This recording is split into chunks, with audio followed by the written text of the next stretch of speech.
என் பரிசுத்த ஸ்தலத்தை விட்டு என்னை தூரமாய் போகும் பண்ணும்படியாக தேவாலயம் ஏன் இல்லைன்னா மத்திய 24:2 ஆண்டவர் சொல்றாரு, ஒரு கல்லின் மேல் ஒரு கல் இல்லாதபடிக்கு அது என்ன செய்யும்? இடிக்கப்பட்டு போகும். காரணம் என்னன்னா, எருசலேம் தேவாலயத்துக்குள்ள என்ன இருந்ததா? அருவருப்பு, மிகுந்த அருவருப்பு. நீங்க எசேக்கியேல் 8ஆம் அதிகாரத்தை போய் வீட்டுல படிச்சு பாருங்க. அந்த அருவருப்பு எல்லாமே கர்த்தரை என்ன செஞ்சுச்சா? ஆலயத்தை விட்டு தூர போக பண்ணிட்டு. தேவன் ஒரு இடத்துல ஆலயத்தை கொண்டு வருவதற்கு ஒரு நோக்கம் உண்டு, ஒரு ஆலயத்தை ஒரு இடத்துல இருந்து நீக்குவதற்கும் ஒரு நோக்கம் உண்டு. தேவ சித்தம் இல்லாம ஒரு ஆலயம் ஒரு இடத்துக்கு என்ன செய்யாது?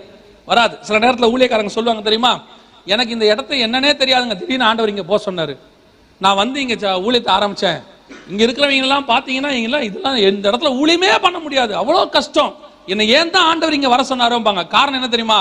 அந்த இடம் தேவனுடைய பார்வைக்கு முன்பாக அழிவுக்கு நேராக வந்திருக்கும். அங்க இருக்கிறவருடைய பாவங்கள் தேவனை என்ன செஞ்சிருக்கோம்? காதுக்கு வந்திருக்கும். அழிக்கிறதுக்கு முன்னாடி, ஒரு இடத்தை அழிக்கிறதுக்கு முன்னாடி அந்த ஜனங்களை காப்பாற்றுறதுக்கு இருக்கிற கடைசி முயற்சி தான் அங்கே ஒரு திருச்சபையை உருவாக்குவது.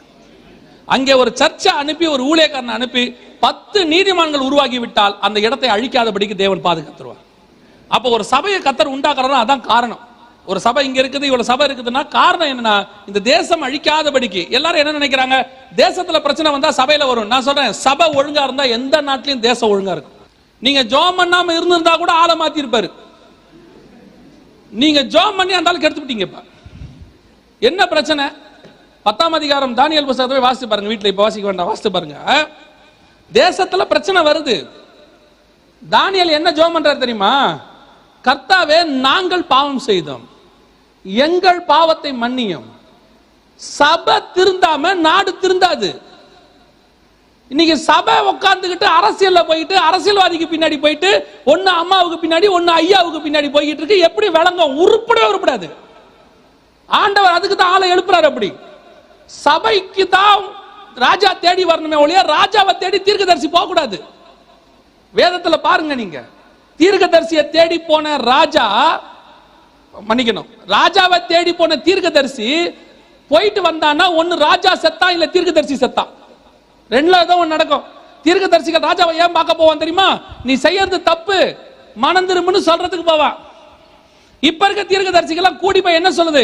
கர்த்தர் உங்களையே மீண்டும் முதலமைச்சராக மாத்துவார். எப்படா மாத்துவாரு? எப்படி மாத்துவாரு? அவன் மனம் திரும்பலையே. இன்னைக்கு என்ன இருக்குது? ஊழியக்காரங்கெல்லாம் ஒரு எல்லா ஆளுக்கு ஒரு பக்கமா கட்சியில போறாங்க. பாலிடிக்ஸ்ல ஈடுபடுற திருச்சபையும் பாலிடிக்ஸ்ல ஈடுபடுற ஊழியக்காரனும் உருப்படவே முடியாது. கர்த்தர் அவனை கைவிடுவார். அதான் உண்மை. அப்ப பாலிடிக்ஸ்ல நமக்கு சம்பந்தம் இல்லையா? நம்ம ஜபம் தான் ராஜாவை உருவாக்கும். நம்ம ஜபம் தான் ராஜாவை கீழே தள்ளும். சபைக்கு ஏத்த மாதிரி தான் தலைவன் வரணும். தலைவனை தேடி சபை போக கூடாது.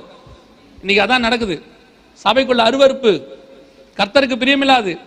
நான் எப்பவும் சொல்வேன், ஒரு அசிஸ்டன்ட்டோ ஒரு அசோசியேட்டோ புல்பிட்ல வந்து நிக்கணும், அவன் பாஸ்டா மாறணும்னா எத்தனையோ வருஷம் ஆகுது. இந்த இடத்துல நாங்க வந்து நிக்கிறதுக்கு எத்தனையோ வருஷம் ஆச்சு. இங்க இருக்கிற ஊழியக்காரங்க எல்லாருமே அப்படித்தான். பல வருஷங்கள் ஊழியத்துல இருந்தா இங்க வந்து நிக்கிறாங்க. திடீர்னு கொண்டு வந்து ஒரு அரசியல் நிக்க வச்சு மேலே ஏத்திடுறீங்க. அவர் வந்து ஓட்டு கேட்கிறாருங்க. என்ன தகுதி இருக்கு ஒரு அரசியல்வாதிக்கு புல்பிட்ல ஏறதுக்கு? இன்னைக்கு எந்தெந்த நாடுகளில ராஜாக்களுக்கு பின்னாடி சபை போகிறதோ அந்த நாடுகளில் சபை உருப்படாது. ராஜா தான் சபையை தேடி வரணும். எல்லா நாட்டிலையும் அதான், அதுதான் தீர்மானம். கவனிச்சு கொள்ளுங்க. இன்னைக்கு என்ன நடந்துகிட்டு இருக்கு? சபைக்குள்ள அருவருப்பு. அந்த எசேக்கியேல் 8ஆம் அதிகாரத்தில் போய் பாருங்க. ஆண்டவர் எதெல்லாம் அருவருப்புங்கிறாரோ அத்தனை அருவருப்பு இன்னைக்கு இருக்கு சபைக்குள்ள. நான் அதை எக்ஸ்பிளைன் பண்றதுக்கு இப்ப நேரம் இல்லை. அந்த 8ஆம் அதிகாரத்தில் என்னென்ன அருவருப்பு இருக்கு? 2615 வருஷத்துக்கு முன்னாடி கர்த்தர் சொல்றாரு. அவர் சொல்ற எல்லா அருவருப்பு இன்னைக்கு எங்க இருக்கு? திருச்சபைக்குள்ள இருக்கு. இன்னைக்கு நிறைய சபையில கர்த்தர் இல்லை. சபைக்குள்ள கர்த்தர் கிடையாது. அவர் போய் ரொம்ப நாள் ஆச்சு.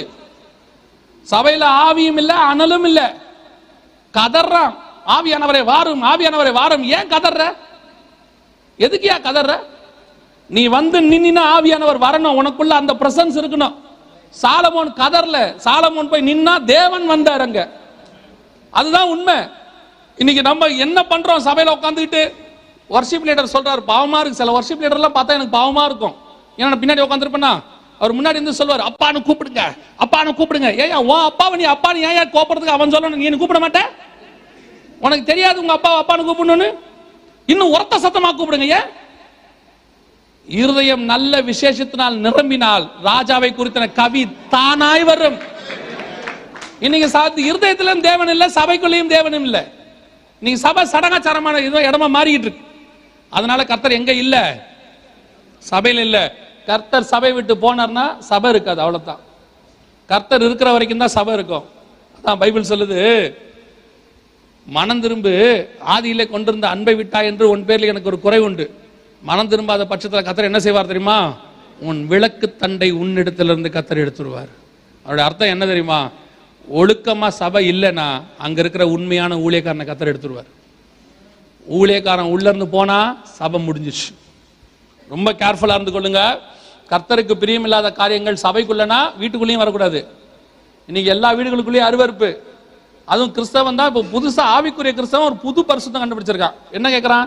சினிமா பார்த்தா தானே தப்பு, சீரியல் பார்த்தா தப்பா கேட்கறான் பாருங்க. சீரியல் பார்த்தா தப்பா?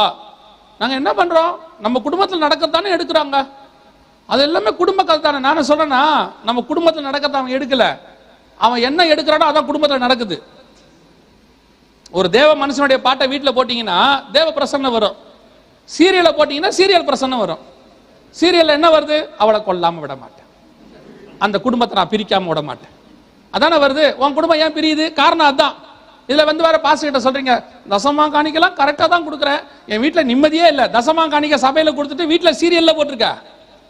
ரொம்ப கேர்ஃபுல்லா இருந்து கொள்ளுங்க. எல்லா வித அருவருப்பு வீட்டுக்குள்ள வந்துகிட்டு இருக்கு. இப்ப கொஞ்சம் கொஞ்சமா பிசாசு கொண்டாந்துகிட்டு இருக்கிறான். அதனால எப்ப சபையில தேவன் இல்லையோ அங்கே சபை இல்லாமல் போகும். எப்ப சபையில தேவன் இல்லையோ அங்க நல்ல ஊழியக்காரன் இருக்க மாட்டான். இன்னைக்கு கடைசி காலம், நிறைய சபைகள்ல யாரும் இல்ல, கர்த்தர் இல்ல. இப்போ தேவாலயமும் இல்ல. கர்த்தர் அருவருப்பு இடிச்சிட்டார், தேவாலயம் இல்ல. ஒரு கல்லின் மேல். இதான் சாலமோன் காலத்துல இருந்த தேவாலயம், இதான் அந்த மாடல். இன்னைக்கு அங்க என்ன இல்ல? தேவாலயம் இல்ல. ஆனா ஆண்டவர் சொல்றாரு 3 இடத்துல மீண்டும் 3வது ஆலயம் வரும்.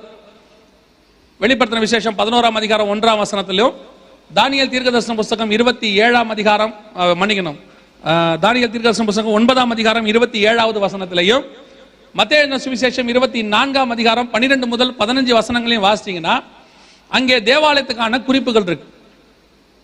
தானியேல் 9:27ல அவர் ஒரு வாரம் அளவும் அநேகருக்கு உடன்படிக்கையை உறுதிப்படுத்தி அந்த வாரம் பாதி சென்ற பின்பு பலியையும் காணிக்கையும், அப்ப பலியும் காணிக்கையும் இருக்கணும்னா அப்ப எங்க என்ன இருக்கணும்? அங்க தேவாலயம் இருக்கணும். மத்திய 24:12 முதல் 15ல வாசிச்சீங்கன்னா, பாழாக்கும் அருவருப்பை குறித்து தானியேல் தீர்க்கதரிசி சொல்லி இருக்கிறானே, வாசிக்கிறவன் சிந்திக்க கடவன், அதை பரிசுத்த ஸ்தலத்திலே நிற்க காணும் போது. அப்ப பரிசுத்த ஸ்தலம் கண்டிப்பா என்ன செய்யணும்? இப்ப வரணும்.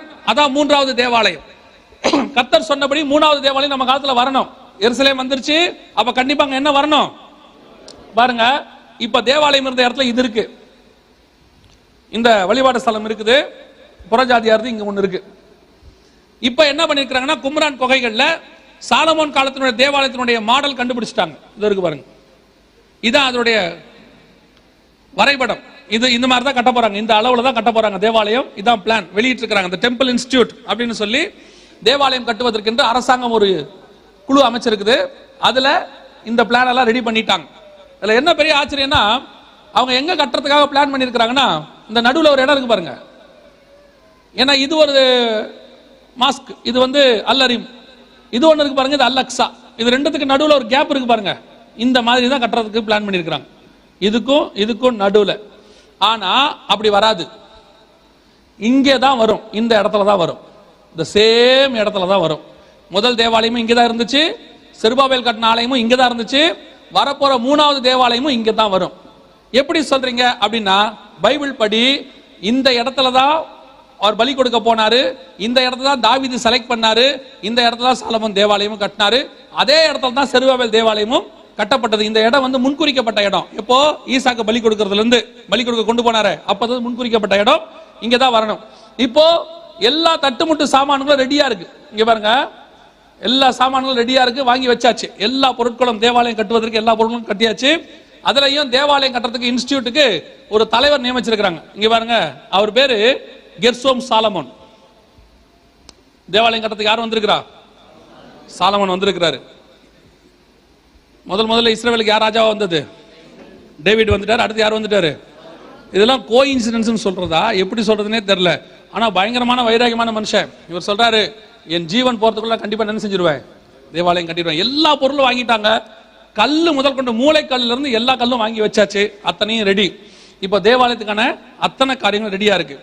தேவாலயத்துக்கான எல்லாமே ரெடியா இருந்தாலும் தேவாலயத்துக்குள்ள முதல்ல யார் போன உள்ள கட்டி முடிச்சா? நல்லா கவனிச்சுக்கொள்ளுங்க, வரப்போறது நியாயப்பிரமாண காலம். யூதர்கள் தான் தேவாலயம் கட்டுறாங்க, நமக்கு எதுவுமே கிடையாது, நமக்கு தேவாலயமும் கிடையாது. அதாவது அந்த தேவாலயத்தை பத்தி நமக்கு கவலையும் கிடையாது, அந்த நியாயப்பிரமாண முறைமை பத்தி நமக்கு கவலையும் கிடையாது. நமக்கு பலி முடிஞ்சிருச்சு, நம்முடைய ஆண்டவர் பலியாகி விட்டார். இஸ்ரவேலர்கள் இன்னும் பலியை என்ன செய்யல, அங்கீகரிக்கல. அதனால அவங்க என்ன பண்றாங்க, மீண்டும் தேவாலயம் கட்டி பலி செலுத்த போறாங்க. இப்போ கடைசி காலத்துல இப்போ ஒரு புது விஷயம் எங்க வந்திருக்குது, சபைகளுக்குள்ள வருது. என்னன்னா, இப்ப சபை நியாயப்பிரமாணத்துக்கு திரும்புது.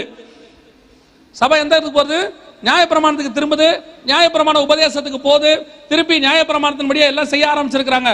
இது உங்களை ஏமாத்துகிற காரியம். நான் சொல்றது புரியுதா? நியாயப்பிரமாணம் புதிய ஏற்பாட்டு சபைக்கு கிடையாது, முடிஞ்சிருச்சு. நாம் கிருபையின் பிரமாணத்தை சார்ந்தவர்கள், முதல்ல அது தெரியணும்.